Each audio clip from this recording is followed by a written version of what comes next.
ला ला ला ला ला ला ला ला। Wow! ये पीके के नया स्कूल बैग है। बहुत सुंदर लग रहा है। ये तो पूरा टेडी बियर जैसा लग रहा है। अरे देखो देखो, इसका तो कान भी भालू जैसा है। शायद पापा आ गए। पिकी चल चल, पढ़ाई कर ले, नहीं तो पापा खेलने के लिए नहीं छोड़ेंगे। विकी, विकी, आप क्या कर रहे हो? हम्म, पापा, मैं पढ़ाई कर रही हूँ। आज स्कूल में ना मैम हमें राइम सिखाए थे, उसी का प्रैक्टिस कर रही हूँ। पापा, अब मैं खेलने के लिए जाऊं?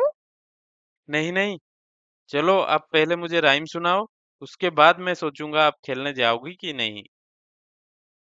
ठीक है पापा। 1 2 3 start. Johnny, Johnny, yes, Papa. Eating sugar, no, Papa.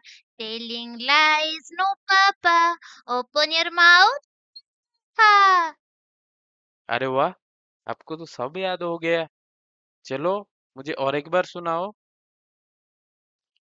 और एक बार, ठीक है। Johnny, Johnny, yes, Papa. Eating sugar, no, Papa. Telling lies, no, Papa. Open your mouth. Ha ha! Very good, very good.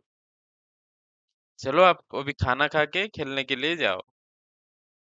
ये सच में पापा, thank you, you are the best. मम्मी, मुझे खाने के दो, मैं खा के खेलने के लिए